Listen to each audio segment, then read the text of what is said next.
Nous sommes le mercredi 4 décembre 2019. Il sonne 11h et nous sommes très heureux de nous connecter avec vous un peu partout à Lomé, ici au Togo, en Afrique et dans le monde entier.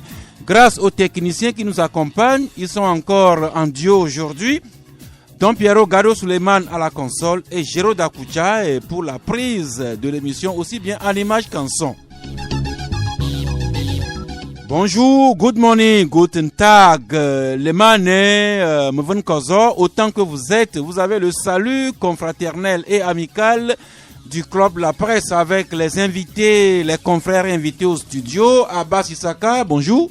Bonjour Jalou, bonjour à tous les auditeurs et auditrices du Canal FM. Merci Abbas Issaka. Je voulais faire un coucou à notre ami qui est largué dans le sud de Kanté, la mascotte Yamba Yamba. Notre ami le policier affecté à Kanté pour les besoins de la cause. Mascotte, si vous nous suivez, vous avez le bonjour du studio.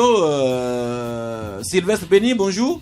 Oui, bonjour, ça c'est bonjour à toutes et à tous. Merci. Hubert Logan pour nous parler de santé. Bonjour. Bonjour Sas, bonjour Canal FM, bonjour aux auditeurs, bonjour aux auditrices. Et un ami invité qui va nous parler des merveilles de la nature, notamment un produit que nous produit, vous souffrez bien la tautologie, les abeilles, il s'agit du miel. Et pour nous en parler, Étienne Dablé, bonjour. Bonjour, chers auditrices et auditeurs de Canal FM. Bonjour, monsieur Sass. Merci, Étienne Dablé, qui est responsable de l'ONG IT Village. IT Village qui produit, qui initie des projets dont l'un consiste à produire du miel dans les savanes. Vous me direz comment est-ce qu'on peut produire du miel dans la région des savanes ici du Togo. Est-ce un mystère? Étienne va nous en parler également, nous rappeler les vertus de ce produit naturel. Le temps que nous découvrions la pensée du jour, et c'est le grand philosophe français Blaise Pascal qui nous dit que la nature a des perfections pour montrer quelle est l'image de Dieu et des défauts pour montrer qu'elle n'en est que l'image. La nature a des perfections pour montrer quelle est l'image de Dieu et en même temps des défauts pour nous montrer qu'elle n'en est que l'image. Sylvestre Béni, on comprend que de l'image au produit lui-même, il y a une différence.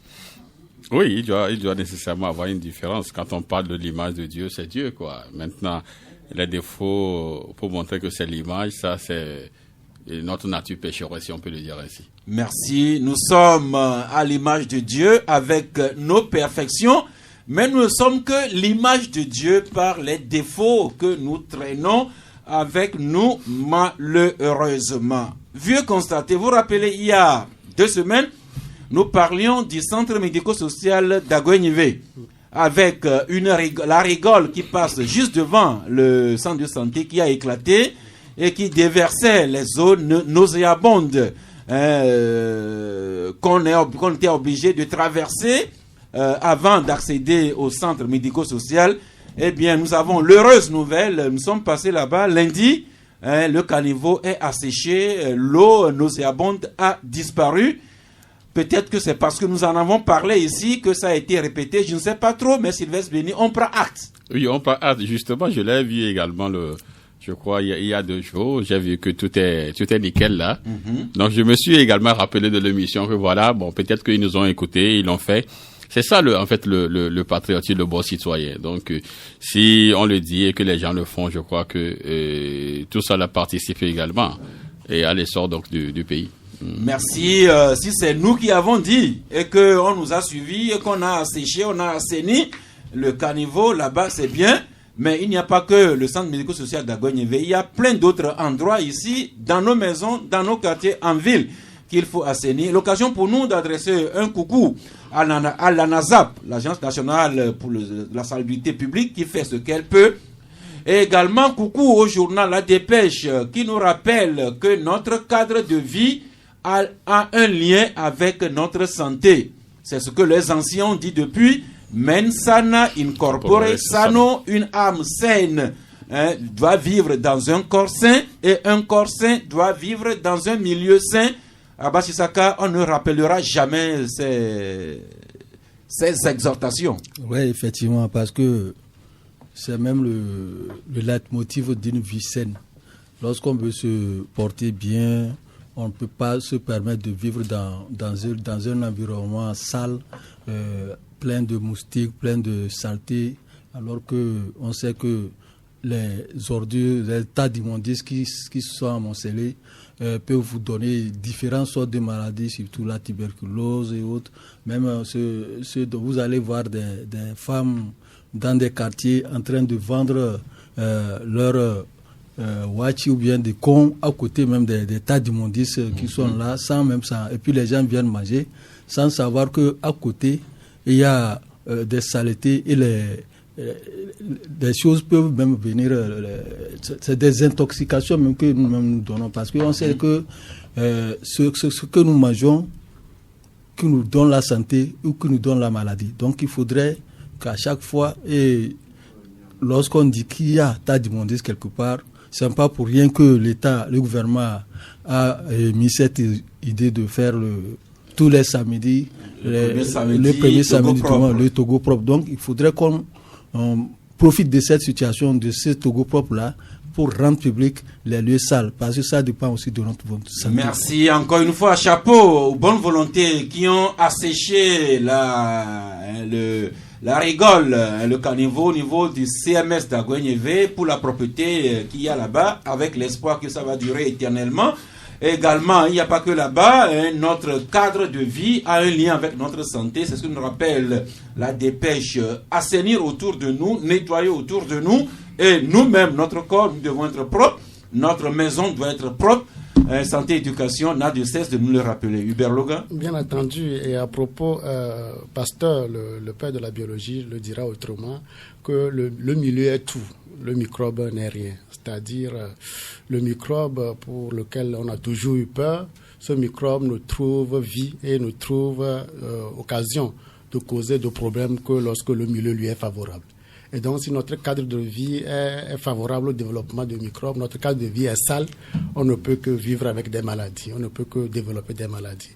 Et donc, si nous l'assainissons, nous n'aurons pas vraiment, nous aurons peu de chance ou bien nous aurons peu de risques à pouvoir développer des maladies. Et donc, c'est de bonne guerre que nous prenions en compte notre cadre de vie depuis la maison. D'abord, nous-mêmes, notre corps, et depuis la maison et au plus large possible, au cadre de vie générale, nous avons l'obligation de l'assainir pour notre bonne santé.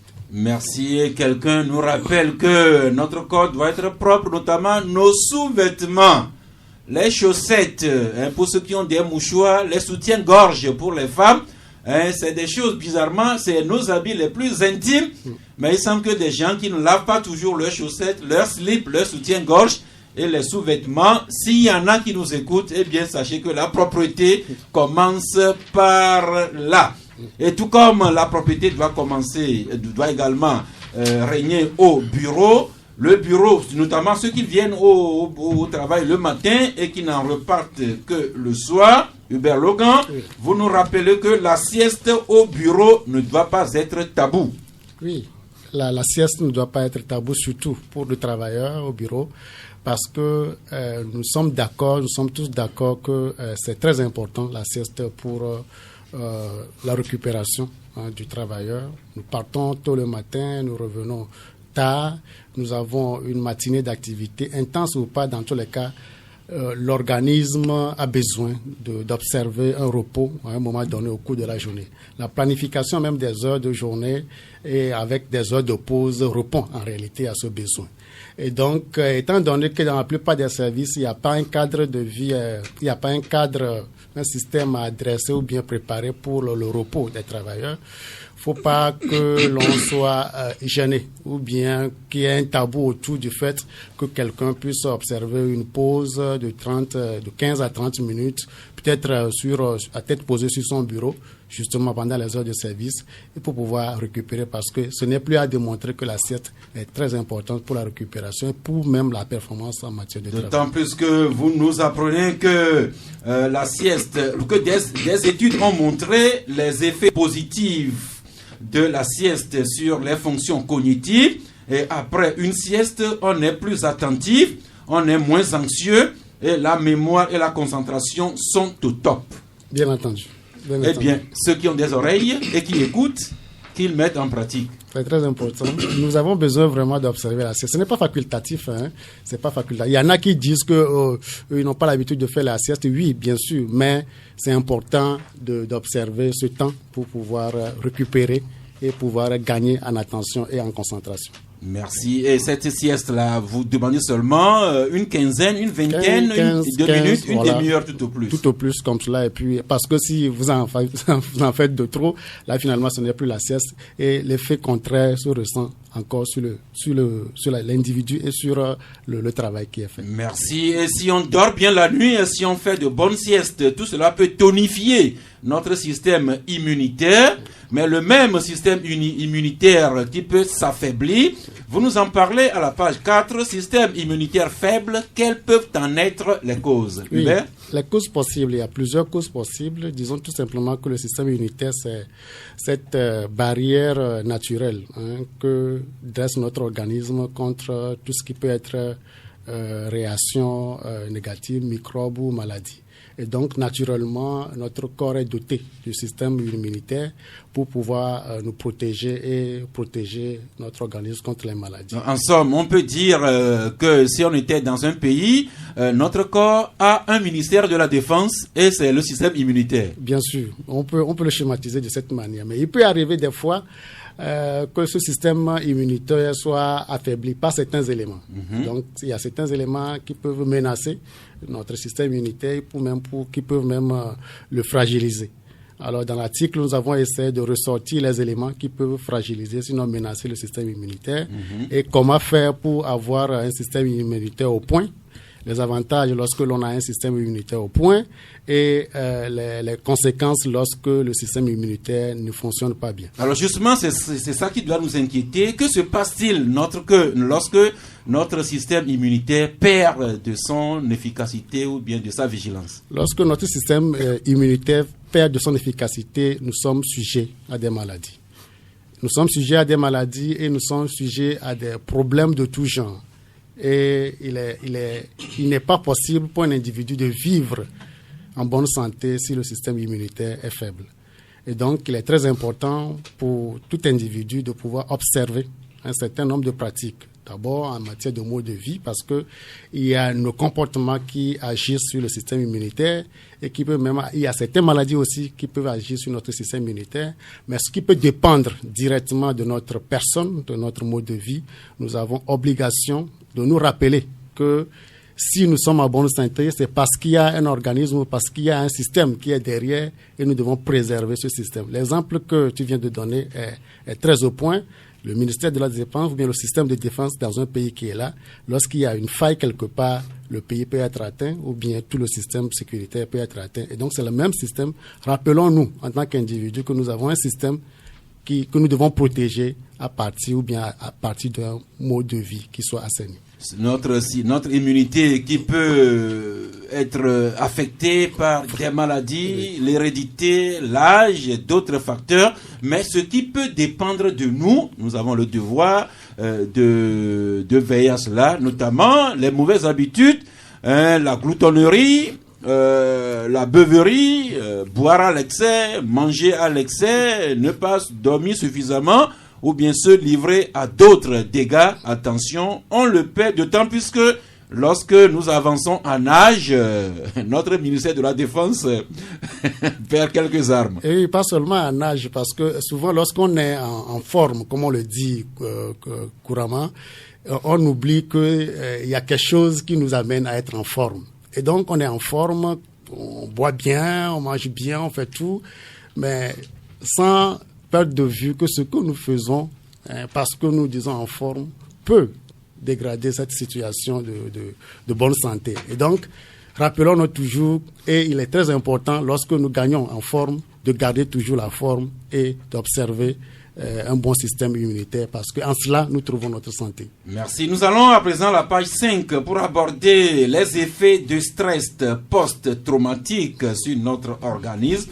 Et vous écrivez que lorsque nous sommes témoins d'événements traumatiques, par exemple, quand on assiste à un accident, ou bien quand on suit les effets d'une guerre, ou bien d'un homicide, ou bien d'une catastrophe naturelle, ou encore des sévices physiques ou sexuels, un braquage, une prise d'otage, tout cela peut affecter notre état mental. Oui, pas seulement lorsqu'on est témoin, mais lorsqu'on est sujet peut-être à une violence ou bien on sort d'un accident, les effets de ce traumatisme-là sur le corps sont très gravissimes.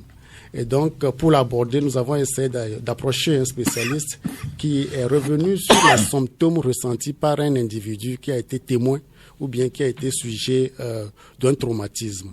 Donc, c'est de l'angoisse ressentie, c'est des cauchemars, c'est des manifestations à la fois psychologiques et au-delà de la psychologie, l'individu ressent sur sa santé physique des effets qui peuvent aller à un système, qui peut même atteindre le système immunitaire dont nous venons de parler, qui peut affaiblir le système immunitaire, le système même digestif et le système cardiaque peut être affecté lorsque nous sortons d'un traumatisme. Et il est à retenir que nous avons la possibilité de nous en sortir si nous avons un mental assez fort. Parce que ça peut être surmonté au fil de jours, bien de semaines, lorsque nous vivons un traumatisme, lorsque nous sommes témoins d'un traumatisme. Cependant, certaines personnes peuvent avoir des difficultés à pouvoir surmonter naturellement certaines difficultés ou bien certains traumatismes. À ces personnes-là, il y a des conseils donnés par le spécialiste que nous avons approché dans la parution de comment il faut faire pour pouvoir surmonter un traumatisme ou bien l'après-traumatisme, comment il faut faire pour ne pas avoir des effets sur notre organisme. Merci, on va s'arrêter là sur les effets du stress post-traumatique sur notre corps ou encore le système immunitaire qui peut perdre de son efficacité, les causes et les conséquences, tout comme la sieste qui devrait être respectée, même si on est au bureau. Mais dans votre parution, il y a d'autres articles. Vous revenez sur les universités du 3e âge qui ont été célébrées à Lomé la semaine dernière, qui se transportent cette semaine à Atakpamé et qui continuent également à Kara. C'est important. Tout comme vous revenez également sur les chagrins d'amour qui peuvent affaiblir jusqu'à notre cœur. Oui. Les amoureux. Oui. Donc, faisons l'amour, pas la guerre. Merci. Et d'autres articles autant intéressants qu'on pourra trouver dans cette parution de santé et éducation accessible au prix de 500 francs. On peut également évoquer comme article ce rapport présenté par Plan Togo sur les relations sexuelles forcées sur mineurs. C'est une étude faite sur l'étendue du territoire et qui a permis de relever un peu le vrai visage de ce phénomène qui est souvent caché. Les rapports sexuels ou bien les violences sexuelles faites sur mineurs. Et dans le rapport d'étude, il y a des recommandations qui sont faites à la fois pour les parents et pour tous les acteurs qui sont dans le domaine du développement et même pour le gouvernement de pouvoir vraiment mettre en place tout le dispositif nécessaire pour protéger les enfants. Merci Hubert Logan, mais vous restez à nos côtés. Probablement qu'à partir de 12h, les auditeurs vont entrer en ligne sur nos deux numéros, le 22 31, le 22 21 33 74 ou encore le 22 20 19 68 pour en savoir davantage sur ces questions de santé. Notez déjà que nous avons parlé du vieux constaté avec la devanture du CMS d'Aguagneve qui est assainie, ce dont nous prenons acte. Nous avons également rappelé que nous devrons vivre dans un environnement sain tout en étant propres nous-mêmes. Et puis on a abordé ces questions de santé. L'une ou l'autre devrait quand même vous intéresser. Je reviens à vous, Étienne Dablé. Bonjour. Oui, bonjour, monsieur Sass. Eh bien, je nous rappelle la pensée du jour quand Blaise Pascal nous écrit que la nature a des perfections pour montrer quelle est l'image de Dieu et des défauts pour montrer qu'elle n'en est que l'image. Eh bien, l'une des perfections de la nature, c'est les abeilles. Ces abeilles, ces insectes qui sont admirablement organisés dans la ruche. Ils ont leur ministère de la Défense, ils ont leur reine, ils ont leurs ouvrières qui travaillent sans relâcher, je présume.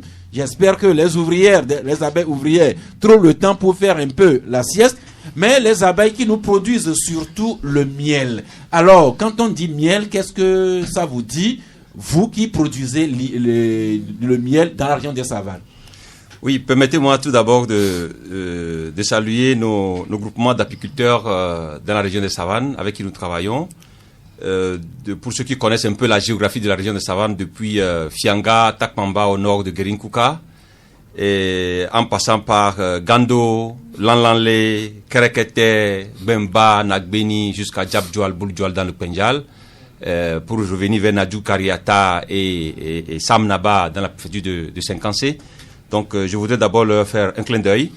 Saluer également la dynamique équipe du projet Miel des Savanes de l'ONG Village et également nos commerciaux qui sont actuellement à la foire et à la Maison du Miel à Lomé. Et j'aimerais présenter le projet Miel des Savanes avant de parler du produit Miel des Savanes. Parce que, avant tout, le Miel des Savanes, c'est un projet de développement durable que nous avons initié en tant qu'ONG pour permettre à nos paysans apiculteurs d'avoir des revenus substantiels, surtout dans le pic de la saison sèche où ce projet, cette activité est pratiquée. Nous travaillons aujourd'hui avec plus de 2000 paysans apiculteurs regroupés dans une centaine de groupements organisés dans toutes les préfectures de la région de Savane. Et vous n'êtes pas sans savoir que dans la région de Savane, nous avons une saison sèche qui s'étale sur 7 à 8 mois et que pendant cette saison sèche-là, la plupart des paysans n'ont pas d'activité. Bon, donc l'activité apicole, la haute saison apicole, c'est la saison de mi-janvier jusqu'à fin avril. Donc c'est dans le pic de la saison sèche que cette activité est initiée, qui est donc une activité génératrice de revenus, ce que les Américains peuvent appeler peut-être du social entrepreneurship ou bien du social innovation. Donc c'est une activité à grand impact socio-économique dans la région des Savanes, pour la simple raison qu'aujourd'hui, il y a beaucoup de paysans qui font des réalisations à travers l'activité apicole, réalisations qu'ils ne peuvent pas faire à travers les activités champêtres normales, parce qu'on dit souvent l'abeille c'est l'esclave du pauvre. Vous entreposez vos ruches, c'est les abeilles qui font le travail et vous venez récolter pour gagner de l'argent. Nous avons comme référence par exemple cette année jusqu'à 25 tonnes de miel brut avec nos apiculteurs pour la production de 2019. Maintenant, pour revenir sur le produit miel des savanes. Le miel des savanes fait partie de ce qu'on peut appeler les produits forestiers non ligneux. C'est-à-dire que tout ce qu'on peut tirer de la forêt sans détruire la forêt, comme les fourrages, comme les plantes médicinales, ainsi de suite. Donc, ce produit, ça provient du nectar, des fleurs mellifères de la savane, comme le karité, le néré, le tamarinier, le baobab, les anacardiers, ainsi de suite. Donc, ce sont ces espèces forestières qu'on rencontre dans la savane. Donc, c'est de ces espèces, c'est du nectar de ces espèces que les abeilles vont butiner le nectar pour amener dans leur ruche.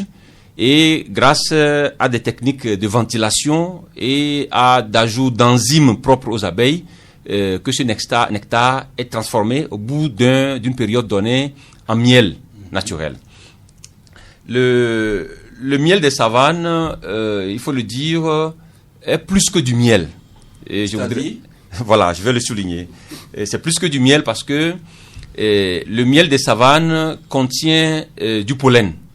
Parce que l'apiculture telle que nos parents le pratiquent, nous appelons cela l'apiculture traditionnelle.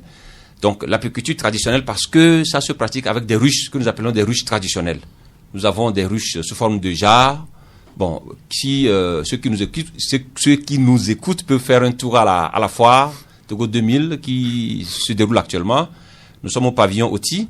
Nous avons des modèles de jarres que nous avons des modèles de ruches que nous avons exposés là-bas, des ruches traditionnelles, mais également des ruches semi-modernes de type kenyan. Bon, donc l'apiculture qui est pratiquée en utilisant des ruches traditionnelles, avec des méthodes traditionnelles, est donc appelée apiculture traditionnelle.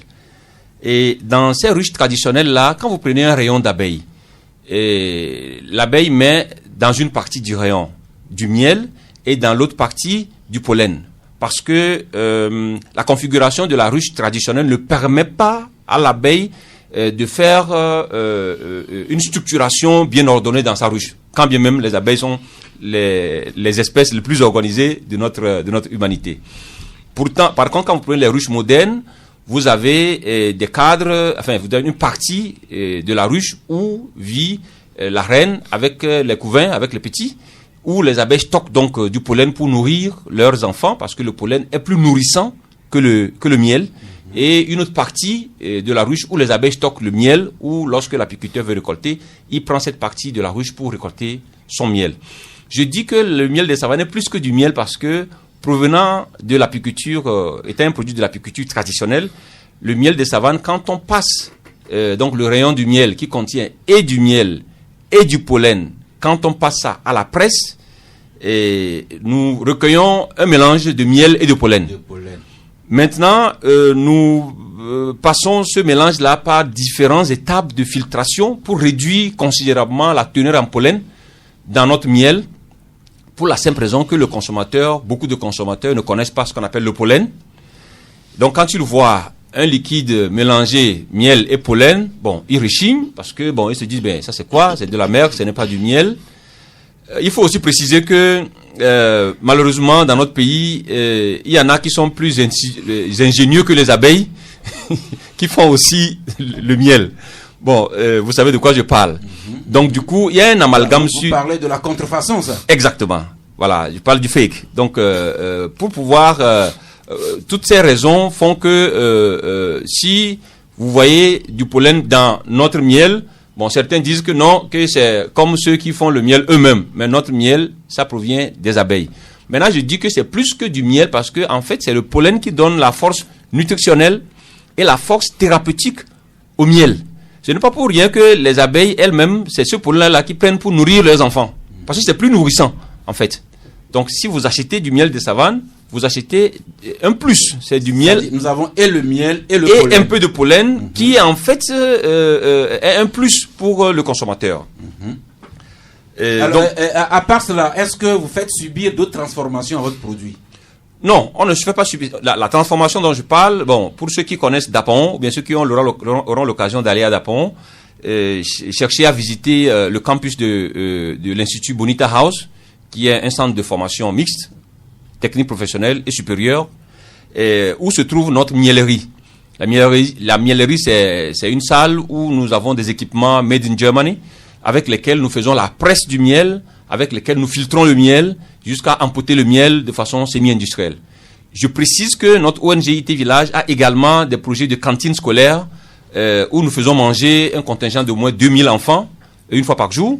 Et dans les mois de mars jusqu'à juin, les mois les plus difficiles pour les parents dans cette région-là. De soudure pour les familles. Exactement. Et le pollen que nous filtrons, nous ne le jetons pas, nous le donnons à ces enfants-là comme complément alimentaire dans le cadre de projets de cantine scolaire. Et avec tout ça, là, le produit fini, le miel des savanes, est mis à la disposition du marché. Exactement. Le produit est mis à la disposition du marché. Et je voudrais aussi préciser que le miel provenant de la savane est l'un des meilleurs miels. Je vais l'expliquer, c'est scientifique. Ce n'est pas seulement une publicité commerciale. Parce que l'une des caractéristiques d'un bon miel, c'est sa teneur en eau.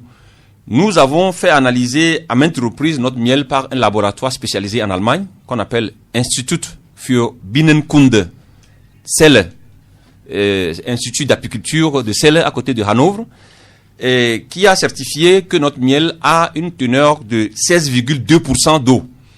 Cette semaine même, je pense que c'était hier, nous avons eu la visite d'un consultant de l'Union européenne qui est là pour certifier les procédures de production de miel au Togo, qui nous a visité et qui a vu ce rapport qui était tombé de nuit. Parce que pour avoir cette teneur en eau, vraiment, c'est pas n'importe où vous devez l'avoir. Vous pouvez l'avoir. Pour la simple raison que la savane est l'une des zones où, comment l'appelle-t-on, l'humidité de l'air est très réduite. Quand vous êtes à la côte, vous avez l'air ambiant qui est très humide, et quand vous êtes dans la savane, vous avez une air qui est moins humide. Or, le miel a la faculté, le miel c'est un organisme vivant. Le miel naturel, c'est un organisme vivant. Ce miel a la faculté d'aspirer l'humidité de l'air. Et une fois que le miel aspire l'humidité de l'air, la teneur en eau augmente et le miel se détériore. Donc, ceux qui achètent notre miel, je leur prie, après avoir ouvert le pot, l'utiliser, refermez-le hermétiquement pour qu'il ne soit pas à l'air libre. Parce que si vous laissez le miel à l'air libre, il aspire l'humidité de l'air, sa teneur en eau augmente et il se dégrade. Merci. Donc, et les produits, vos produits sont là, servis sous différentes mesures et qu'on peut trouver sur le marché. Exactement. Nous avons différents emballages, mais également nous avons différentes variétés. Et ces variétés-là, c'est les variétés zonales. En apiculture, il y a ce qu'on appelle, il y a les variétés florales normalement. Il y a ce qu'on appelle les miels monofloraux et les miels multifloraux. Quand je vous parle par exemple de miel de karité, ou bien de miel de mangue, ou bien de miel de, je ne sais quoi, de Nîmes, ça c'est des miels monofloraux. Mais comme chez nous, dans la savane et dans notre pays d'une manière générale, il n'y a pas la monoculture comme dans les grands pays occidentaux, c'est plusieurs variétés d'arbres, d'espèces d'arbres qui existent, donc qui sont en floraison au même moment. Donc pour nous, il nous est difficile de proposer des miels monofloraux. Notre miel, c'est un miel multifloral, mais nous avons adopté des appellations zonales pour la simple raison que nous nous sommes rendus compte que dans la région des savanes, le miel qui provient d'une zone donnée a un goût légèrement différent. Pour la simple raison que quand je prends la zone de mango, peut-être vous avez beaucoup plus de karité là-bas, et quand je prends la zone de Barkwasi, peut-être vous avez beaucoup plus de néré. Quand je prends la zone de Malagou c'est la préfecture de Tandjouaré vers les grottes de Nano, c'est une zone de 500 mètres de hauteur, miel de montagne, qui a un goût particulier. Donc nous nous sommes rendus que le miel provenant de chaque zone a un goût légèrement différent. Donc du coup, nous avons subdivisé toute la région des savanes en 5 zones de production et nous commercialisons donc notre miel en 5 labels différents. Donc il y a le miel de mango, le miel de Barkwasi, le miel de Malagou, le miel de Papri. Papri, c'est au nord du Togo, enfin, à la frontière avec le Burkina, là où le Togo fait lever. Donc, dans le miel de Papri, il y a également du miel provenant des groupements qui sont de l'autre côté de la frontière, dans la Kompienga. Et enfin, le miel de Borgou, c'est vers Mandouri. Donc, voilà, c'est les 5 variétés de miel qui sont disponibles en 4 emballages différents. Nous avons les emballages de 1500 grammes, les emballages de 500 grammes, les emballages de 250 grammes, et les emballages de 30 grammes qui sont destinés pour les hôtels, pour les buffets de petit déjeuner. Merci. Je voudrais préciser que ce n'est pas dans n'importe quel emballage que nous emportons notre miel. C'est de l'emballage alimentaire que nous achetons sur le marché allemand. Pour la simple raison que il n'y a pas d'emballage alimentaire dans notre sous-région.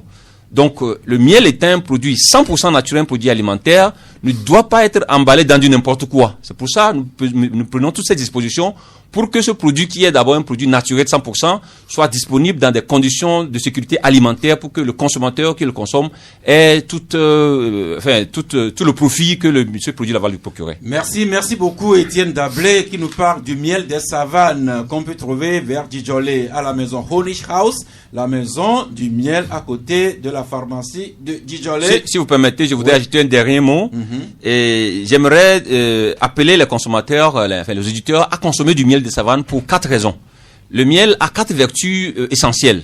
Il y a les vertus nutritionnelles parce que ce soit pour les enfants ou bien que pour les adultes et les personnes âgées, le miel a beaucoup de vertus. Ceux qui nous écoutent, je leur prie de se démarquer un peu du sucre et d'adopter le miel. Chaque fois qu'ils veulent sucrer quelque chose, que ce soit la bouillie, que ce soit le thé ou le café, d'adopter le miel parce qu'ils font des économies d'échelle pour leur organisme. Ça, c'est un. Le miel a également des vertus thérapeutiques. Avec le miel, on soigne beaucoup de maladies.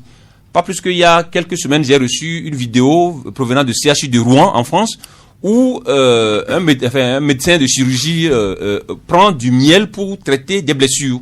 Le miel, pendant la Première Guerre mondiale où la médecine n'était pas très développée, servait à traiter des blessés de guerre. Quand vous avez une brûlure à l'huile, au feu, ou bien un petit accident de brûlure, prenez le miel pour soigner cette plaie-là. C'est plus cicatrisant que n'importe quel médicament. Je parle sous le contrôle des médecins. La troisième vertu? La troisième vertu, le miel a des vertus cosmétiques.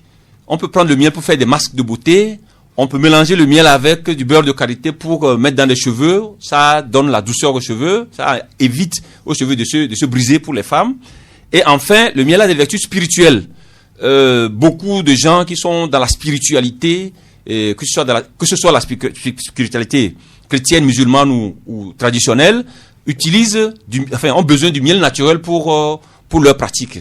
Donc, pour toutes ces vertus, et surtout pour soutenir la consommation et la production locale, j'invite tous ceux qui nous écoutent à adopter ce que nous produisons ici localement et nous mettons assez d'énergie, que ce soit du naturel, parce que ce n'est que comme ça qu'on peut développer notre pays. On ne peut pas se développer si on ne soutient pas la production locale. C'est justement pourquoi nous avons souhaité que vous veniez ici nous parler de cette initiative produite par les paysans du Togo profond et qui va impacter sûrement le PND et la croissance nationale. Et c'est notre contribution donc à cette œuvre. Fabrice Patom-Pekézi, bonjour. Bonjour à toi, et bonjour à tous ceux qui suivent Canal FM en ce moment. Merci. J'ai oublié de vous remercier, vous trois, Sylvestre Béni, Abbas Issaka et Fabrice Pekézi. Vous avez sacrifié une activité sur laquelle vous étiez pour venir co-animer avec nous. Après, vous allez retourner. Cela s'appelle fidélité et loyauté au club de la presse. Vous en êtes remercié, Fabrice. Oui, bien évidemment, surtout particulièrement moi, j'avais fait faux bon aux auditeurs la dernière fois pour un rendez-vous également et aujourd'hui j'ai tenu quand même à me faire pardonner. Et ce merci va à Fabrice bien sûr, à Sylvestre Béni et à Abbas Issaka et l'actualité sociopolitique. Depuis hier, nous avons les premiers éléments de l'enquête diligentée suite aux événements de la nuit du vendredi 22 au samedi 23 novembre dernier. Et c'est naturellement que beaucoup de journaux reviennent là-dessus aujourd'hui. Commençons par le journal Vox Populi qui écrit « Ce que sa bouche a dit, sa main l'accomplit ». Le général Yak Damhan a attrapé les insurgés du 23 novembre comme des poules. Autre journal, Le Messager écrit à la page 3, « Tentative d'insurrection du 23 novembre 2019 ». 18 personnes interpellées. Le triangle des enjeux, lui aussi, il va de sa plume et écrit « Tentative d'insurrection au Togo, 18 auteurs présumés du groupe Tigre Revolution arrêtés ». Le libéral Fabrice, vous aussi, votre journal, écrit « Tentative d'insurrection suite de l'affaire des présumés révolutionnaires présentés par la police ». C'était hier, lorsque le directeur de la police nationale en personne a convié la presse pour présenter les 18 personnes arrêtées avec quelques éléments de preuve. Oui, je crois que tout le monde a vu un peu les images qui ont circulé, cette présentation qui a été faite. Et donc, comme on l'a écrit, c'est la suite de ce qui s'est passé dans la nuit du 23 novembre. Je crois qu'il y a une certitude, il s'est passé quelque chose dans la nuit du 23 novembre, dans les environs d'Agoué-Nivé. Et de Sokodé. Les gens qui vivaient dans ces environs-là ont senti qu'il y avait quelque chose. Mais qu'est-ce qui se passait exactement? Alors, la réponse officielle donnée par le ministre de la Sécurité avait l'air de ne pas convaincre beaucoup de Togolais qui sont restés dubitatifs par rapport à tout ce qui a été dit. C'est vrai que lorsqu'on vous dit que des gens veulent faire une révolution avec des machettes et gourdins, quand même, ça mérite qu'on s'interroge. Mais qu'est-ce qu'il recherchait exactement? Est-ce que vraiment c'est ce qui s'est passé? Alors, une promesse avait été faite qu'on retrouverait ces gens-là. Alors, quelques semaines après, ou du moins 2 semaines pratiquement. Non, une dizaine de jours après. Une dizaine de jours après. On nous présente quand même des individus. Alors aujourd'hui, avec des machettes, et ça aussi, ça fait partie d'un élément qui continue toujours par ne pas convaincre certains, parce qu'on ne peut pas oser affronter les forces de l'ordre avec ces armes blanches. Mais là où il y a ambiguïté, c'est qu'au même moment, vous avez aujourd'hui des éléments, bon, à moins qu'on nous démontre que c'est des montages et autres, vous avez eu des gens qui ont quand même fait des vidéos. En tout cas, moi j'ai une qui ont carrément dit qu'à partir de 23h, ce jour du 23 novembre, ils allaient faire quelque chose. Et que s'ils mouraient, ils ont donné des instructions. Et donc là où c'est surprenant, c'est que on se dit aujourd'hui que mais comment on peut penser affronter des forces de l'ordre avec de simples coupe-coupe et gourdins. On dit souvent au commencement était le verbe. Certains l'ont dit. Mais est-ce que, au-delà de ce qu'ils ont dit, ils sont vraiment entrés en action pour pouvoir mettre en exécution le plan qu'ils concoctaient, et quelle devait être l'ampleur de cela? On parle d'armes retirées et tout cela. Mais je voudrais tout simplement dire qu'aujourd'hui, c'est une confusion totale. Parce qu'effectivement, il y a disproportion, puisque les forces de l'ordre de défense tiennent les armes. Et il y a une disproportion par rapport à ceux qui prévoyaient les attaquer. Maintenant, je crois qu'il faut fouiner autour de ces éléments-là qui ont fuité sur les réseaux sociaux, où des gens affirmaient que oui, il va se passer quelque chose, qui estimaient que mystiquement, ils s'étaient préparés peut-être pour résister aux balles des armes fabriquées par le blanc. Alors aujourd'hui, c'est ça, on n'a pas entendu. En tout cas, moi, j'ai pas eu l'occasion d'écouter ceux qui ont été présentés hier. Qu'est-ce qu'ils en disent? Mais je crois que c'est une confusion totale. Des éléments, des personnes et des éléments de preuve présentés par la police nationale hier. Mais Fabrice l'a dit, les débats s'animent avec des interrogations, des doutes. Pourquoi pas une certaine confusion dans les esprits. Mais revenons à nos journaux avec Togo Matin, qui écrit lui aussi tentative d'insurrection armée. Le mouvement Tigre Révolution démasqué par la police nationale. Liberté, il va de sa plume aussi et écrit suite de la fameuse insurrection armée, apparition d'un mystérieux corps d'un assaillant abattu. Voilà un nouvel élément que le colonel Paoul a exposé hier. C'est-à-dire un assaillant, qui avait tiré sur les éléments de la police, avait été atteint, abattu. Et autre élément, quelqu'un d'autre également qu'on découvre parmi les personnes exposées, c'est coach Abrao Samer, qu'on connaissait, qu'on voyait sur les pelouses du football. Comment il s'est retrouvé là? Voilà une autre question qu'on se pose. Et voilà plutôt Sylvestre Béni, les éléments exposés par la police hier et que nous commentons. Oui, moi je suis resté sur ma soif, et la dernière fois je disais qu'il y a quand même trop de confusion, trop de fiction dans tout ce qui est fait. Et puis lorsqu'on me dit qu'il y a quelqu'un qui a tiré et que les éléments ont riposté, est-ce qu'aujourd'hui on peut tirer avec des machettes? Alors celui-là, d'après le directeur de la police nationale, tirait avec l'une des Kalachnikov. Et c'est suite à ces tirs que les policiers ont riposté et l'ont atteint. Non, tout cela, moi, je suis resté, tel que je le dis, je suis resté dubitatif parce que je vous disais quelque chose la dernière fois. J'ai dit que les gens n'ont pas changé de système de jeu. Dans ce même pays, on nous a montré quelqu'un qui disait que c'est eux qui ont brûlé les marchés. Ils se sont préparés mystiquement dans le cimetière de Bekamalodo sur instruction donc de Jean-Pierre Fabre, d'Agbeome et tout. Après, tous ces gens-là ont été arrêtés.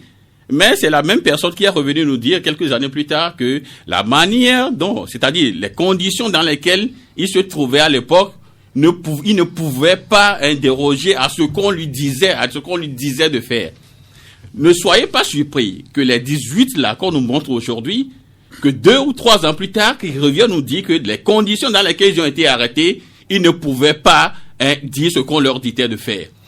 Et je suis resté, regardez ce qu'on a pu. Le coach là, Abrao Samer, vous voyez un Abrao Samer que moi je connais depuis des années en tant que coach des éperviers du Togo. Ce monsieur là, et qu'on nous présente aujourd'hui comme ceux qui ont planifié des choses contre la République. Je veux dire, tout cela, moi je maintiens, tout cela ce n'est que fiction. La dernière fois, il y a quelqu'un qui nous dit que vous doutez donc de la parole d'un général.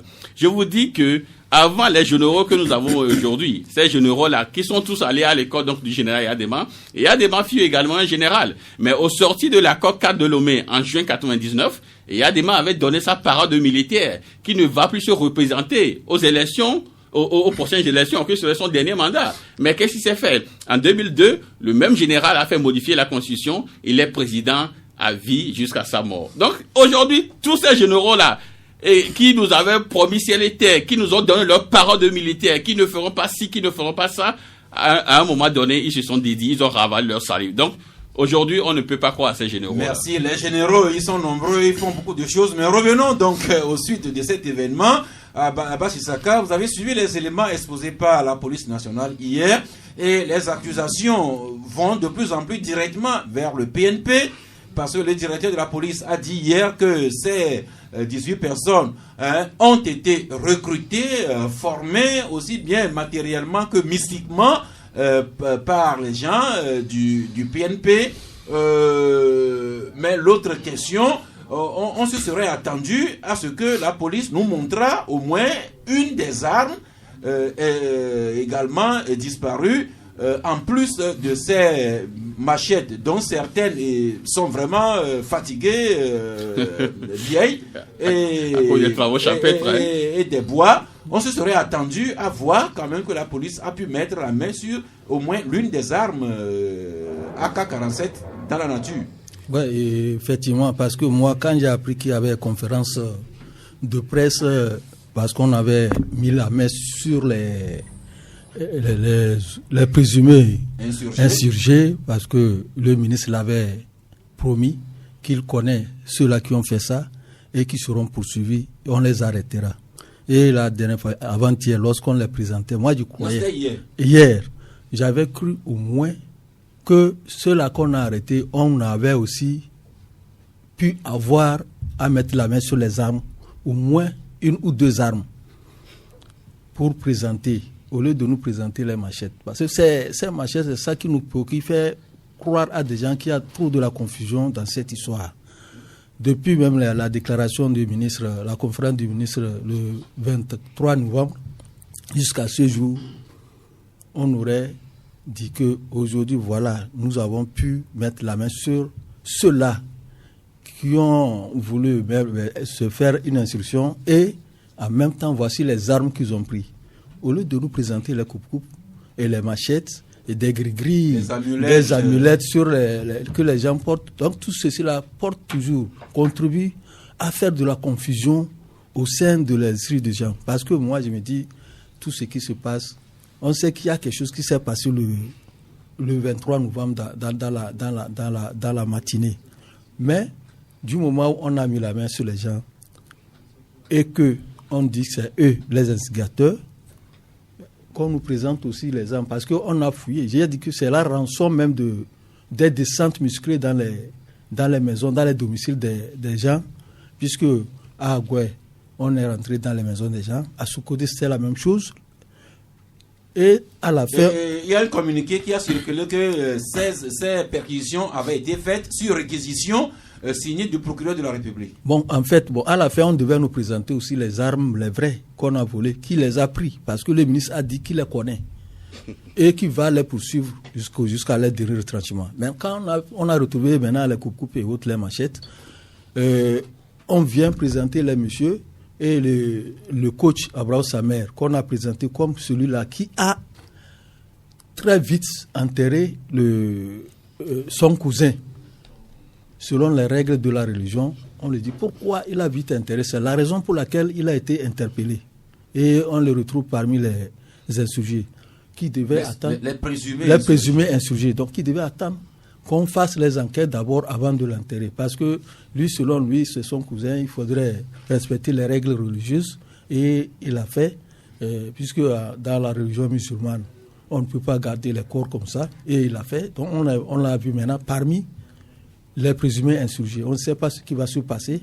Lui aussi, est-ce qu'il sera déféré devant la justice? Aujourd'hui, par rapport à cette confusion, nous espérons que l'affaire va être devant la justice et que ça ne va pas ressembler à ce que nous avons connu par rapport au passé. Alors justement, pour la justice, Fabrice Pekiezi, est-ce qu'il n'aurait pas été mieux que ce fût le procureur de la République qui rencontre la presse pour donner les premiers éléments de l'enquête en lieu et place du directeur de la police nationale? Oui, mais je crois que cette remarque a toujours été faite aux forces de sécurité. D'abord, quand on dit que quelqu'un est présumé, ça veut dire qu'il n'est pas encore coupable. Et généralement, il est dit que c'est lorsque vous êtes jugé coupable. Bon, là, on a présenté des gens, à supposer que devant le juge, finalement, on disculpe certains, enfin, on dit qu'ils ne sont mêlés à rien, bon, retournez chez vous. Alors, est-ce que toute cette campagne de communication qui est faite avec les images qui circulent, est-ce qu'on peut rattraper cela? Donc, je crois que c'est quand même quelque chose c'est un débat, c'est un vieux débat. ça concerne aussi bien les trafiquants de drogue et tout cela. C'est-à-dire, quand quelqu'un dit que quelqu'un est présumé, ça veut dire que jusqu'alors, c'est pas un coupable. Il n'est pas, puisque c'est le juge qui décidera qu'effectivement, ce pourquoi on l'accuse, il est coupable. Et si vous allez au procès, il n'est pas coupable. Quel dédommagement on va le faire? Surtout alors qu'il a été exposé à visage découvert. Donc c'est un débat, surtout nous, au niveau des médias, puisque nous avons tous mis les images sans même prendre le soin de cacher les visages des gens. Et je crois que la police l'a voulu, tout le monde a publié ces images-là comme cela. Mais je crois qu'en réalité, c'est les images des coupables, peut-être, qui devaient publier plutôt que des présumés. Maintenant, sur cette affaire, effectivement, lorsque vous voyez, j'ai dit tout à l'heure quelque chose, je dis, il y a des gens qui ont dit qu'ils allaient faire quelque chose. Et il y a des éléments de preuve qui existent.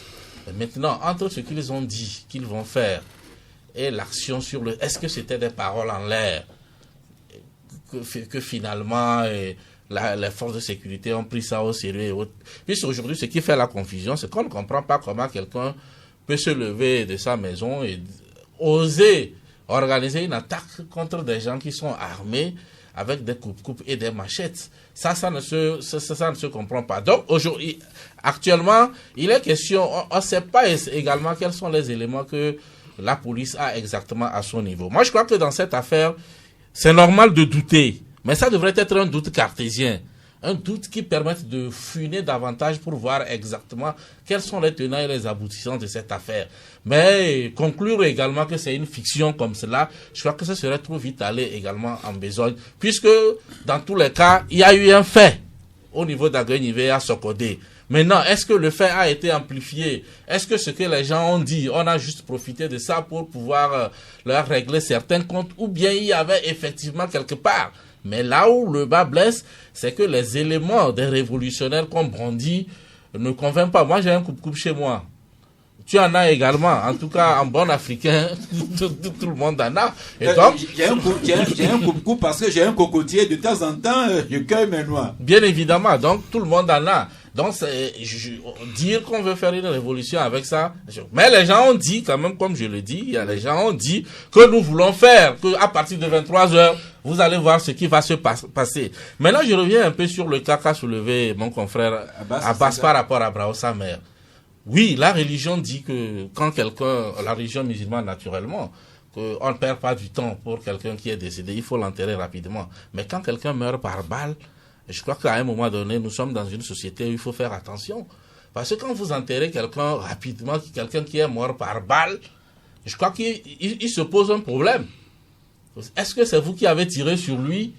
Puisque quand c'est pas, et s'il est malade ou il a fait un accident, il meurt, mais quand c'est par balle, je crois qu'il est important que le procureur demande à ce qu'on sache exactement qui a tiré sur lui. Et sur ce, je ne vais pas demander aux musulmans de revoir leur religion, leur rite par rapport aux morts, mais je crois que lorsque vous venez vous retrouver quelqu'un, on a égorgé quelqu'un dans sa chambre, s'il est musulman, je ne pense pas qu'on va l'enterrer tout de suite sans alerter la police ou la gendarmerie pour dire voilà, il y a un cas comme cela. En tout cas, c'est mon avis sur la question. Merci de partager votre avis avec nous. Et je le disais en paraphrasant un peu le directeur de la police nationale qui pointe du doigt le parti PNP, d'où les appels des gens, des militants du PNP qui auraient recruté ces individus, qui auraient procédé à leur formation. Et au niveau de la formation, il y a ce côté mystique qui revient. Et Sylvestre Béni, c'est une constante. Rappelez-vous l'incident avec notre confrère Philbert Atisso. Il lui avait été reproché d'avoir fait... Il avait été révélé qu'ils avaient fait des préparations mystiques. Dans l'incendie des marchés de Lomé, des gens avaient ou auraient fait des préparations mystiques. Maintenant, pour l'événement du 23 novembre, des gens auraient également déclaré avoir fait des préparations qui les auraient immunisés contre les balles. C'est quand leur camarade est tombé à Aguenivé qui se sont enfuis. Voilà une constante qui vient un peu déranger l'esprit cartésien. C'est pourquoi moi je vous ai toujours dit que le régime n'a jamais changé de système de jeu. C'est pratiquement la même chose. C'est pourquoi lorsque moi je conclus que c'est déjà une fiction, c'est parce que déjà par le passé, on a vu quand même le dénouement de tout cela. Alors, si une fois, vous avez vu le dénouement, deuxième fois, vous avez vu le dénouement, et que la même scène se reproduit et au début, on voit que c'est pratiquement le même schéma, mais vous ne pouvez que conclure à cela. C'est en fait le syllogisme, hein. Il y a ça, il y a ça, il y a ça, donc ça ne peut qu'aboutir à cela. Et je vous dis, et je suis même sûr que peut-être 2 ou 3 ans, parmi les 18 personnes, au moins 2 ou 3 peut-être, à un moment donné, vont dire, finalement, nous serons obligés de dire la vérité. C'est ce que le jeune là a fait, le jeune Mohamed Loun. À un moment donné, il est gêné par sa conscience. Or, c'est le même qui nous dit qu'il n'est pas togolais. Le jeune là que moi, j'ai déjà connu dans les marchés, dans les marches, hein, qui est souvent tout là. À un moment donné, il nous dit d'abord qu'il n'est pas togolais, qu'il est sénégalais, et que c'est Jean-Pierre Favre et tout ça qui lui ont demandé donc d'aller brûler les marchés. Ils sont allés à Bekabalodo et tout ça. Mais le même plus tard est allé voir un prélat et s'est confessé. Il a dit que ce n'est pas nous en réalité. Et même, figurez-vous, même au temps du général Eyadema, il arrivait un moment où les gens faisaient des motions. Souffrez qu'on laisse Eyadema dans sa c'est juste pour vous faire voir que en réalité c'est le schéma. Mohamed Loum, jusqu'aujourd'hui, Mohamed Loum, moi je m'attends à ce que demain aussi dise autre chose. Jusqu'aujourd'hui, je ne sais pas à quel moment exactement Mohamed Loum dit la vérité. Quelqu'un qui dit le matin, oui, j'ai fait, après il se dédie, je n'ai pas fait. Après, quand il me parle de confession, tu es catholique, c'est pas comme ça une confession. C'est pas une confession. Non, je vous dis,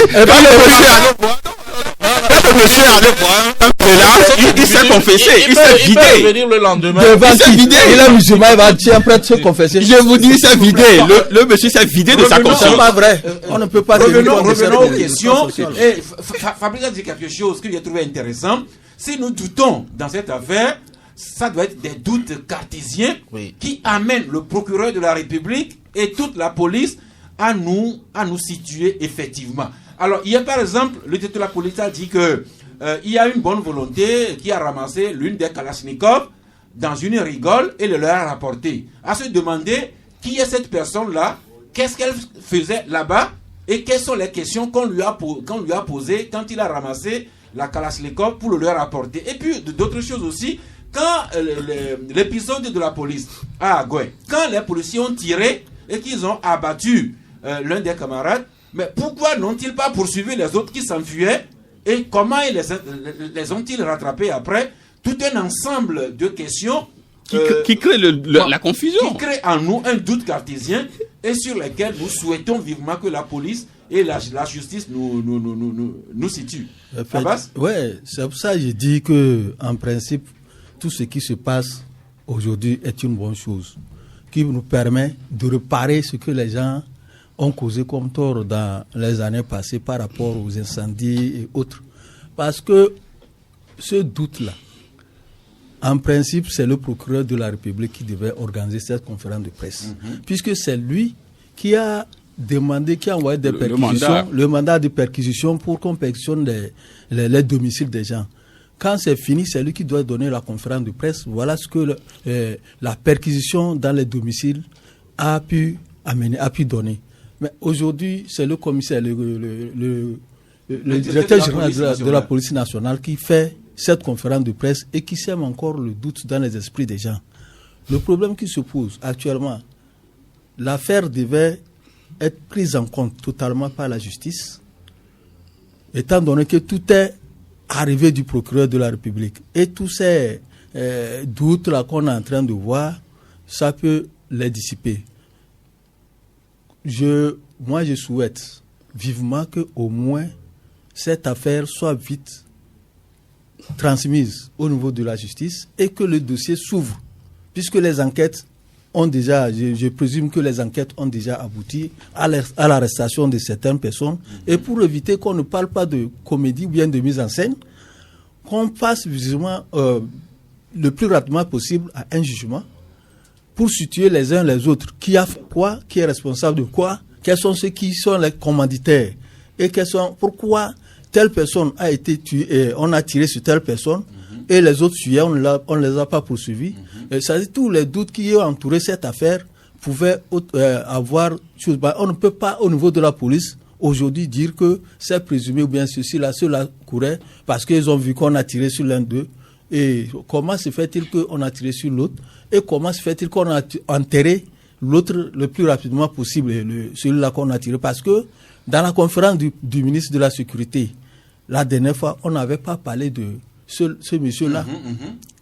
C'est dans les révélations dans la conférence de presse du directeur général de la police qu'on a eu cette nouvelle information que le monsieur a été, il affrontait la police et c'est dans la riposte qu'il a été touché. Mais il a été touché, comment on l'a repris, comment est-ce qu'il a pu être récupéré par ses parents?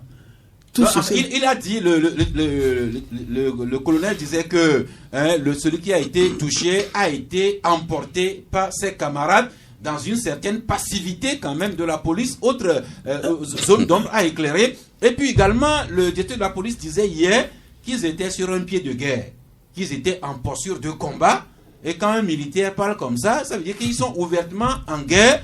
Alors, comment est-ce que nous, citoyens lambda, devons comprendre ça, Fabrice? Non, mais moi, je crois que comme je reviens toujours aux propos que les gens ont tenus. Au commencement, il était le verbe.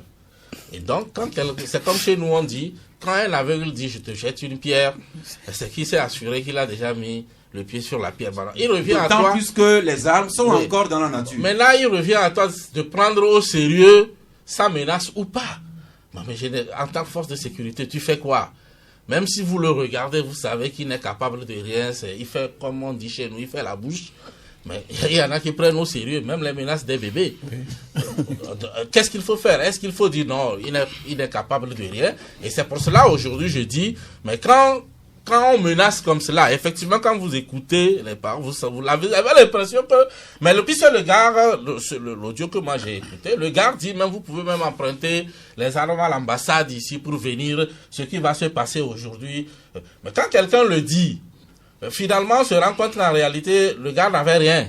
Mais il tenait des propos quand même qui donnaient l'impression comme si effectivement il était armé jusqu'aux dents. Et finalement, on se rend compte que c'est avec des manchettes. On préparait cette révolution. C'est ça qui sème la confusion aujourd'hui dans la tête. Merci. Quelqu'un nous signale que les enquêtes sont loin d'avoir livré tous leurs secrets. Ce ne sont que les premiers éléments qui ont été exposés hier et que les jours à venir pourront nous faire voir de nouveaux éléments. Eh bien, vivement, mais pour notre part, l'heure d'observer une page commerciale. Puis nous revenons à vous avec vos questions, vos commentaires.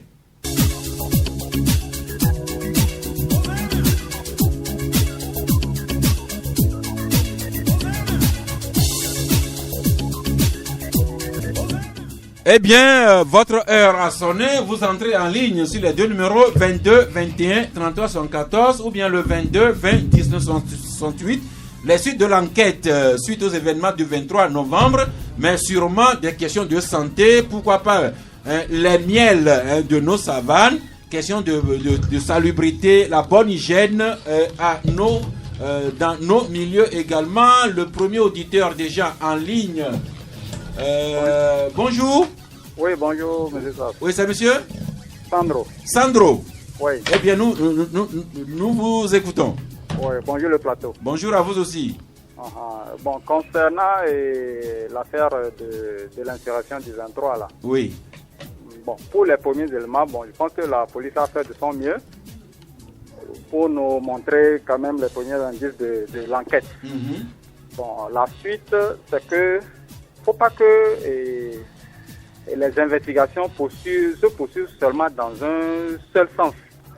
Il faut voir tous les côtés possibles pour une enquête claire. Quel côté par exemple? Oui. Actuellement, on ne voit que le côté de là où il y a les militants. Jusqu'alors, on ne sait pas, puisqu'on n'a pas mis la main sur les gens ou le jour même de la chose. C'est après qu'ils sont en train de voir les gens au domicile. Et on ne sait pas quels étaient les premiers indices qui les ont amenés vers les domiciles de ces gens-là.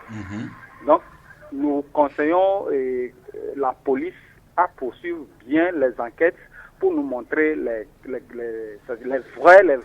vrais coupables. puisqu'il peut y avoir aussi des montages. C'est ce qu'on, toute la population, nous doutons sur ça, quoi. Merci. Donc, vous ajoutez de l'eau au moulin de nos doutes et de nos questionnements ici au studio. Merci à vous. Alors, au suivant déjà, bonjour. Bonjour, ça. C'est monsieur Patrick. Patrick, oui.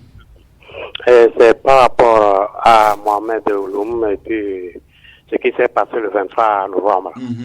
S'agissant de Mohamed Ouloum, quelqu'un qui dit une chose aujourd'hui, demain autre chose, après-demain peut-être il dira une autre chose.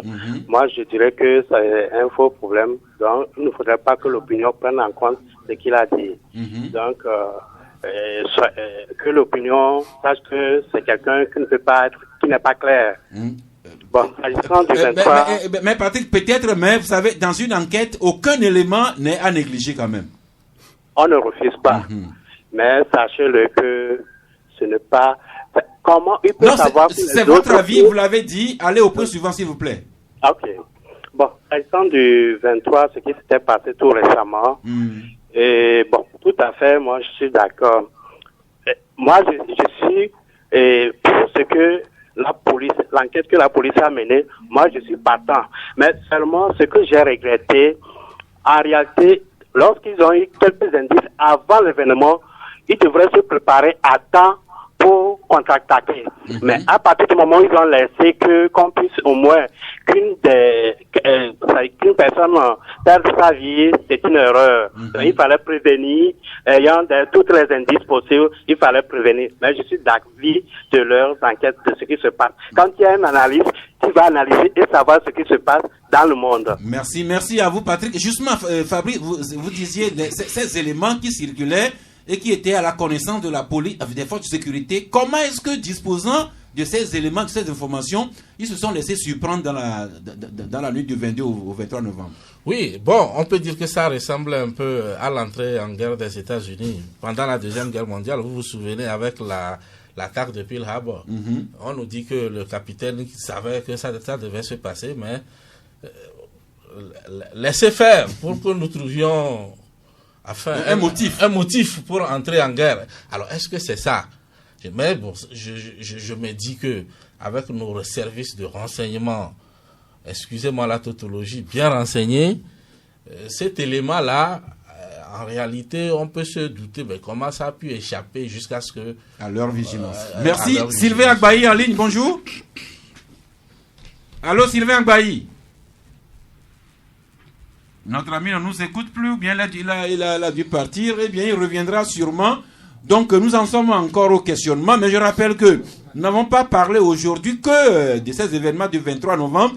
Il y a d'autres sujets, notamment la santé, l'hygiène autour de nous, et également les activités génératrices de revenus, notamment les miels des savanes. Philippe, bonjour.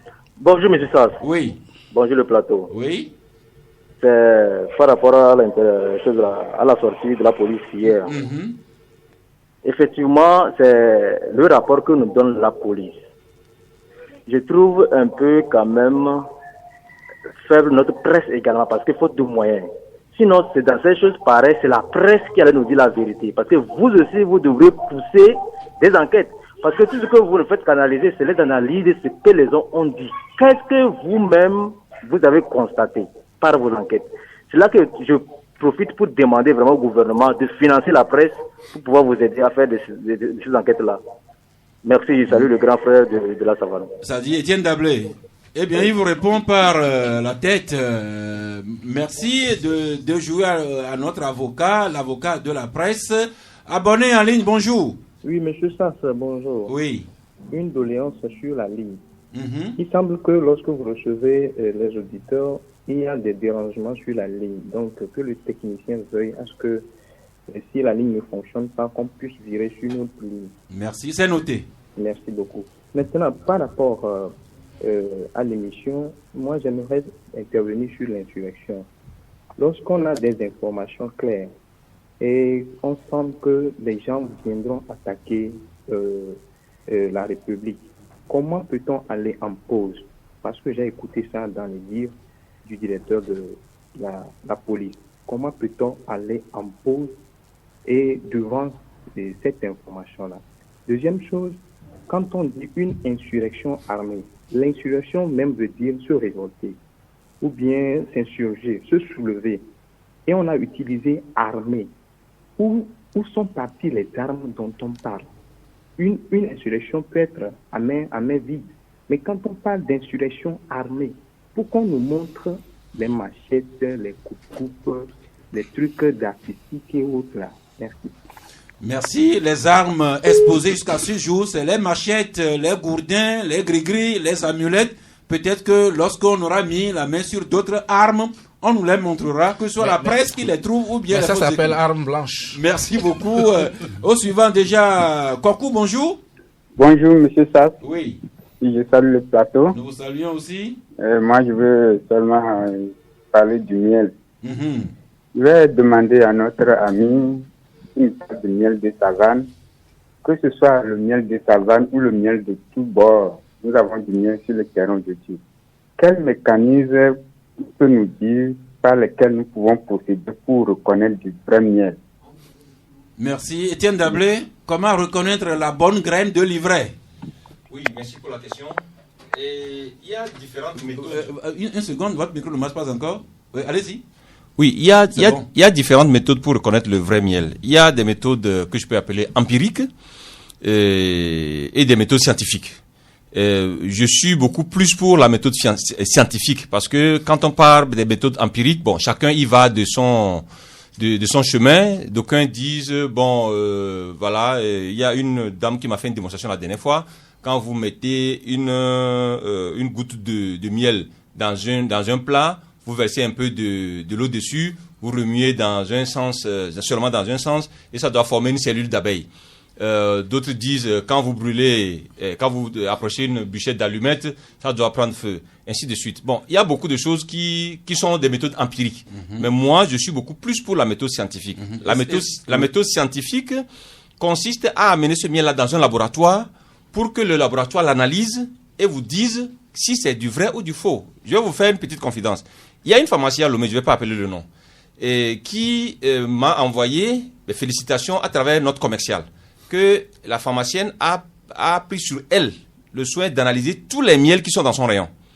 Et le retour qu'elle a eu, notre miel, elle était le seul miel naturel, 100% dans son rayon. Je ne vais pas appeler le nom de la pharmacie. On dit chez nous, Ablo Tomablo Fano.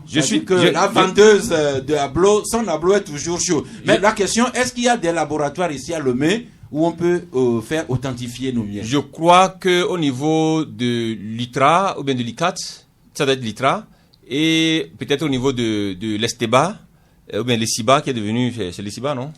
L'Esteba, voilà. Il doit y avoir des laboratoires qui analysent. Mais jusqu'ici, nous avons fait analyser nos miels à travers nos relations. Merci, nous repartons la chasse aux auditeurs. Sylvain Agbaï qui est de retour, bonjour. Oui, monsieur Sass, bonjour. Oui.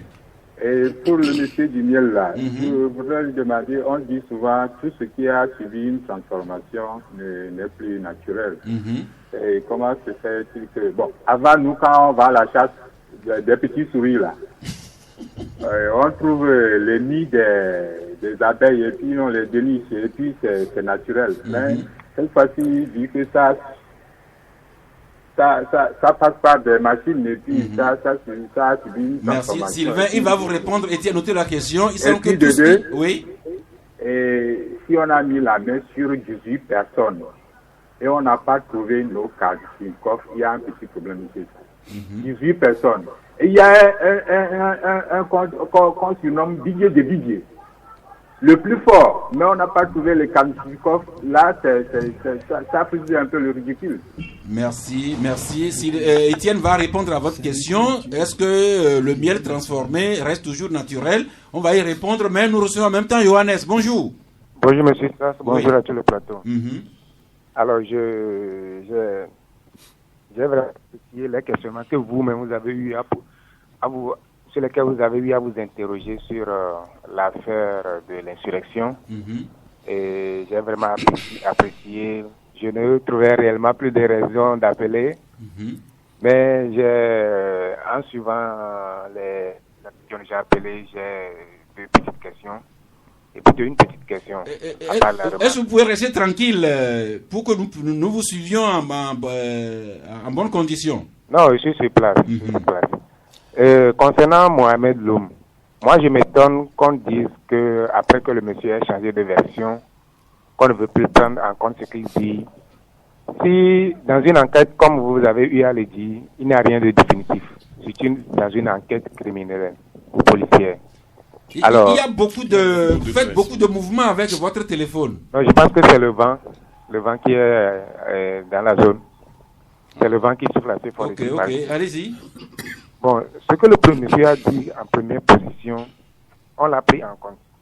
Mais pourquoi la change de version et qu'il n'accuse plus l'opposition?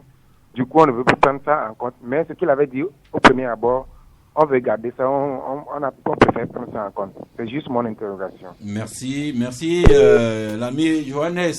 Un suivant déjà. Eh bien, Étienne Dablé, vous répondez à la question. Non, moi je voudrais nuancer. Quand on parle, je n'ai pas parlé de transformation, j'ai parlé de traitement. Peut-être qu'il faut qu'on comprenne. Quand vous prenez un rayon de miel, vous voulez sortir le liquide de ce rayon-là, vous devez le presser. Donc notre transformation de griffe dont on parle ici, c'est la presse. J'ai bien parlé d'une presse à miel, qui est une machine qu'on a une machine inox, parce que tout ce que vous devez utiliser dans le traitement du miel, ça doit être de l'inox. Une machine inox dans laquelle on met ce rayon de miel qui le presse. Vous pouvez aussi le presser à la main, mais je crois que quand vous avez 25 tonnes de miel, on ne peut pas le presser à la main. Et donc, de grâce, ce qu'il dit, quand vous prenez le rayon naturel de miel, vous le mettez dans la bouche, vous le mâchez et vous jetez le reste, ou bien que vous prenez ce rayon-là, vous le mettez dans quelque chose que vous pressez, le liquide que vous obtenez reste le même. Il n'y a aucun ajout à notre miel. Moi, je défie publiquement quiconque d'aller analyser notre miel et de trouver autre chose que du 100%. C'est un défi que moi je lance aux auditeurs. Merci. Nous repartons à l'assaut de l'ami Abdel. Bonjour. Bonjour, monsieur Sage. Oui. Monsieur Sage. Oui. Le mensonge a beau prendre l'ascenseur, il est toujours rattrapé tôt ou tard par la vérité. Moi, je n'y crois même pas à cette histoire. Parce que vous savez, lorsque la vérité est dite, il n'y a pas question qu'on se pose des questions. Il est clair. Mais lorsqu'on se pose des questions et qu'on doute, c'est qu'il y a un problème. Il y a un gros mensonge devant. Et tôt ou tard, on le saura. Ce n'est pas sérieux. Moi, j'ai toujours remarqué qu'à l'approche d'une échéance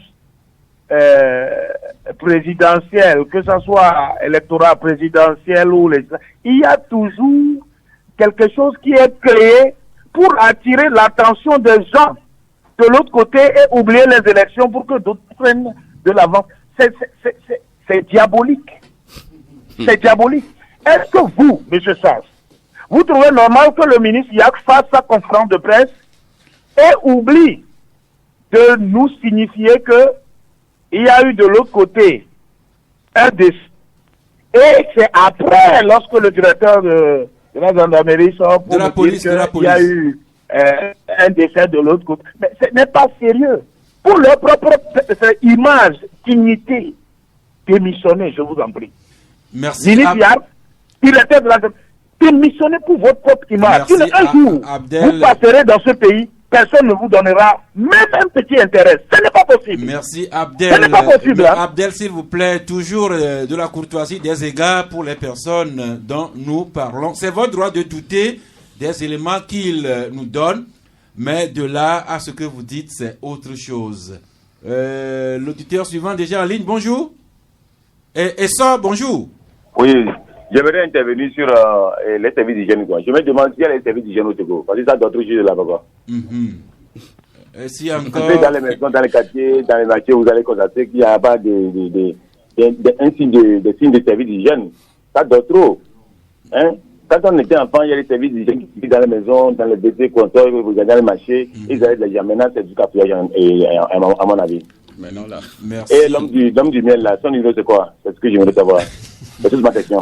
Merci beaucoup. Oui, bon, le service d'hygiène n'existe que de nom.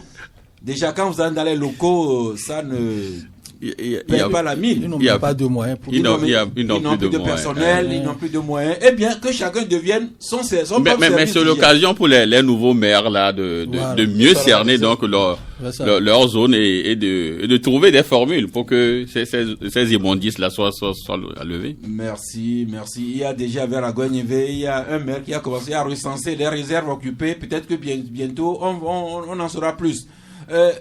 L'ami en ligne, c'est Papenou? C'est plutôt Padenou. Padenou, eh bien, voilà. Nous vous écoutons. J'aimerais réagir à propos de l'insurrection. D'autres disent que c'est vrai, d'autres disent que c'est faux. Mais tout ce que je vais demander à la sécurité, au milieu de la sécurité, de faire tout pour que la paix règne dans ce pays. Je serai bref. Merci et bonne nuit. Merci d'être bref et merci d'attirer l'attention des forces de sécurité sur leur devoir régalien, à savoir nous mettre en sécurité. Nous prenons le tout dernier auditeur aujourd'hui. Il est déjà en ligne. Bonjour tout le plateau. Oui, bonjour à vous. C'est monsieur? C'est monsieur Comlan. Monsieur Comlan. Ouais. Vous hésitez un peu avant de donner votre nom? Ok, allez-y, nous vous écoutons. Ok, je voudrais demander comment est-ce qu'on peut être courtois avec un homme qui ne veut pas dire la vérité. Vous nous demandez d'être courtois avec ceux qui ne disent pas la vérité. Est-ce que c'est normal? Le problème, cher ami, c'est que vous-même, je ne suis pas sûr si vous détenez toute la vérité. Hein? Je ne suis pas sûr que vous-même vous détenez toute la vérité. Chaque fois, si on veut appeler nos ministres, on les appelle les excellences. Non, encore là, c'est une faute. On dit justement monsieur le ministre ou bien madame la ministre. Ok, bien madame la ministre ou bien, bon, je ne sais pas trop. Donc, on les respecte bien. Pourquoi eux autres, ils ne veulent pas respecter le peuple et puis ils mentent au peuple à travers ce genre d'histoire que nous écoutons, que nous attendons? C'est pas bien. C'est pas bien. Une fois qu'on les respecte, il faut qu'ils nous respectent aussi et puis faire quelque chose de concret avec nous. C'est ça. Merci. C'est ça. Merci. J'apprécie. Donc nous demandons pardon à nos ministres et surtout au président de la République d'être vraiment gentil avec le peuple. Merci. Pour qu'il n'y ait pas ce genre d'histoire. Que les autorités nous respectent, ça c'est une forme, disons, d'exigence républicaine. C'est un respect. Merci beaucoup. Merci à vous tous qui avez pu entrer en ligne. Nous excuses pour ceux qui n'ont pas pu nous parler. Eh bien, si on fait la somme, encore une fois, c'est les doutes toujours dans les esprits.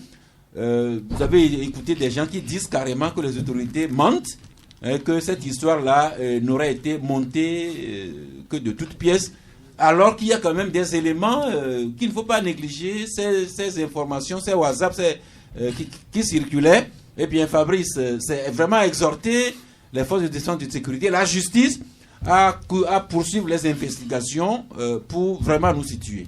Oui, c'est effectivement, j'ai entendu un auditeur dire que quand c'est vrai, on ne pose plus de questions. Non, c'est faux. Il n'y a qu'en religion où les vérités, il n'y a pas de débat autour des vérités. Vous croyez ou vous ne croyez pas. Ici, il ne s'agit pas de croyance. Ici, vous pouvez détenir la vérité, mais si vous ne savez pas argumenter, si vous ne savez pas apporter les preuves, les gens peuvent vous douter. Mais je ne suis pas d'accord avec ceux qui doutent et restent dans leur coin. Généralement, quand on doute, c'est qu'on veut amener l'autre à produire plus davantage de preuves. Donc, moi, je crois qu'il n'y a pas, comme vous l'avez si bien dit à un des auditeurs, les gens sont libres de croire à toutes les démonstrations, là, se dire non, ça là, ce n'est pas proche de la vérité ou pas et autres.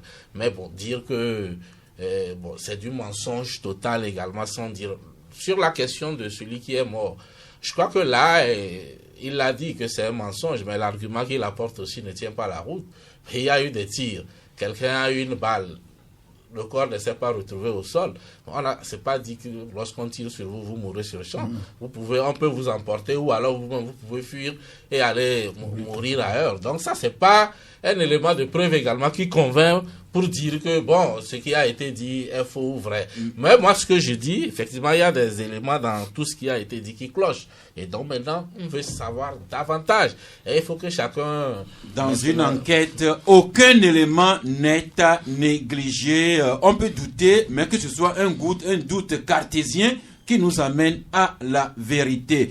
Avant de revenir aux confrères pour vos tours de table sanctionnés de carton, Étienne Dablé, il y a 2-3 questions qui vous ont été adressées, surtout un auditeur qui a cherché à avoir vos coordonnées. Oui, notre contact commercial, c'est le 99 91 24 24. Je répète, 99 91 24 24. Et pour ceux qui connaissent le quartier Djidjolé, à côté de la pharmacie, la maison du miel, là, qui vous offre ces prestations. Votre mot de conclusion en quelques secondes, Étienne? Mon mot de conclusion sur mon sujet, c'est de préciser encore l'importance des abeilles pour la protection de l'environnement et de la biodiversité, et surtout l'importance des abeilles pour l'agriculture et la vie de l'humanité. Parce que c'est Einstein qui a dit que sans les abeilles, l'humanité n'aura que 3 années à vivre. Et aujourd'hui, les apiculteurs dans certains pays développés comme les États-Unis ou l'Europe gagnent beaucoup plus leur argent en entreposant leurs ruches dans les champs pour que les abeilles aillent butiner, parce que les abeilles dans le travail de pollinisation, les abeilles font au moins 70% de ce travail-là. Donc, là où il y a les abeilles, les rendements agricoles sont plus élevés, parce qu'avant que votre manguier ou votre maïs ne produise, il faut que les abeilles aillent croiser les mâles et les femelles. Donc, une fois encore, un appel à nos auditeurs de soutenir ce projet, parce que ce n'est pas seulement l'apiculture qui soutienne, mais c'est l'agriculture et notre existence qui soutiennent. Merci à vous, Étienne Dablé, pour ce message que vous nous transportez dans ce studio. Sylvestre Béni, 30 secondes pour une dernière précision et votre carton. Non, une dernière précision. Moi, je dirais que sur cette affaire-là, il faut dire que aussi la police communique mal. La police communique mal sur cette affaire, si bien que nous avons tellement donc d'incohérence dans les versions. Et il faudrait, je crois que ce serait mieux donc de confier peut-être cette affaire-là au procureur de la République, qui normalement devait s'auto-saisir. Ce n'est pas la police donc de nous dire ça. Normalement, c'est le procureur qui devait s'auto-saisir et nous donner les éléments sur cette affaire-là.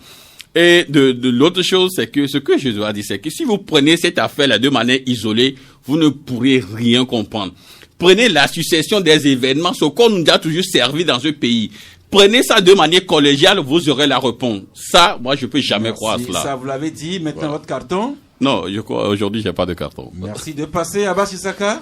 Oui, mais j'ai dit que dans la version du directeur général de la police, il a dit qu'il y a quelqu'un qui est en Belgique. Ce qui veut dire qu'il y a une source quelque part.